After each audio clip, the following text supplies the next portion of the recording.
ចូលវីដេអូដំបូងគឺសូមជូនបនកសលដល់បងប្អូនគ្រប់គ្នាផងបងប្អូនណា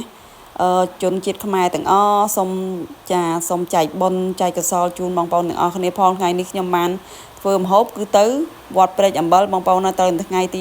13ជាថ្ងៃអាទិត្យ2025ណាបងប្អូនគឺខ្ញុំទៅថ្ងៃទី13ហើយព្រោះថ្ងៃទី14ខ្ញុំអត់បានទៅទេបងប្អូនអញ្ចឹងណាមួយថ្ងៃទី14គឺមនុស្សច្រើនហើយក៏វាចង្ហាន់បបោដល់ពេលខ្ញុំទៅថ្ងៃទី13ហ្នឹងគឺអត់សូវមាននិយាយរួមអត់សូវមានមនុស្សទៅទេបងប្អូនអញ្ចឹងលោកអត់សូវមានចង្ហាន់អញ្ចឹងខ្ញុំទៅថ្ងៃហ្នឹងតែម្ដងអញ្ចឹងណាបងប្អូនណា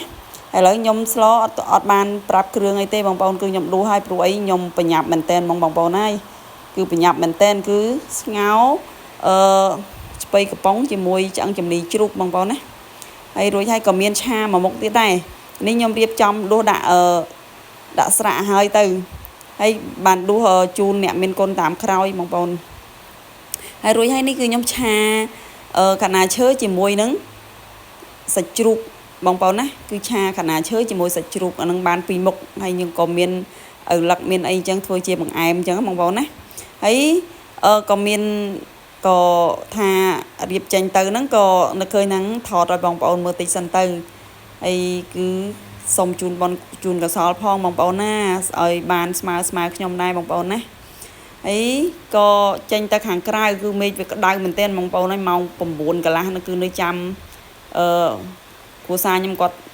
មកពីចកាដល់ពេលអញ្ចឹងទៅគឺខ្ញុំថតនៅមុខផ្ទះលេងសិនបងប្អូនគឺស្វាយហ្នឹងគឺខ្ញុំអត់អស់ចិត្តទេគឺវាស្អាតមែនទែនហ្មងហើយអានេះអញ្ចឹងឲ្យបងប្អូនណាគឺមានដាក់ផ្លែលេងបងប្អូនណាគឺវាផ្លែមែនទែនតងវាបោះមកមែនទែនហ្មងក៏យកមកសៀតលើដើមឈើហ្នឹងទៅឥឡូវគ្រួសារខ្ញុំគាត់មកហើយខ្ញុំមកទិញទឹកឥឡូវបងប្អូនណាយគឺទិញទឹកមកកេះហ្នឹងទៅហើយយើងមានផ្លែឈើដូចជាអាឡឹកអញ្ចឹងណាបងប្អូនអត់មានអីច្រើនទេយកទៅដល់ប្រគេនលោកតែម្ដងហើយទោះបីមានចង់និយាយថាទោះបីមានម៉ូតូថ្មីក៏ដោយបងប្អូនណាយក៏អត់ភ្លេចអាចាស់ដែរទៅណាគឺជិះតែអាចាស់ហ្នឹងឯងគឺសំណប់ចិត្តតែម្ដងព្រោះអីយើងមានក្រជាមួយនឹងគាត់ហ្នឹងហើយម៉ូតូចាស់ទោះបីមានអាថ្មីក៏អត់ជិះដែរបងប្អូនគឺជិះតែអាចាស់ហ្នឹងឯងហើយ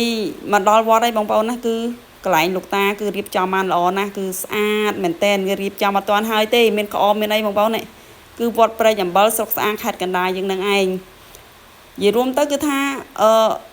លោករៀបចំបានស្អាតណាលោកដូចថាបកែរៀបចំប៉ុន្តែអត់ទាន់ហើយទេហើយនេះគឺឆ្នាំហ្នឹងបងប្អូននេះគឺឆ្នាំពោះគឺឆ្នាំម្សាញ់បងប្អូនណោះគឺឆ្នាំម្សាញ់គឺពោះហ្នឹងបងប្អូនណាខ្ញុំមិនវងឆ្ងល់ឡើយនឹកអត់ឃើញថាអូលោកធ្វើរូបពោះគឺឆ្នាំម្សាញ់អញ្ចឹងទៅវីដេអូខ្ញុំចុងក្រោយ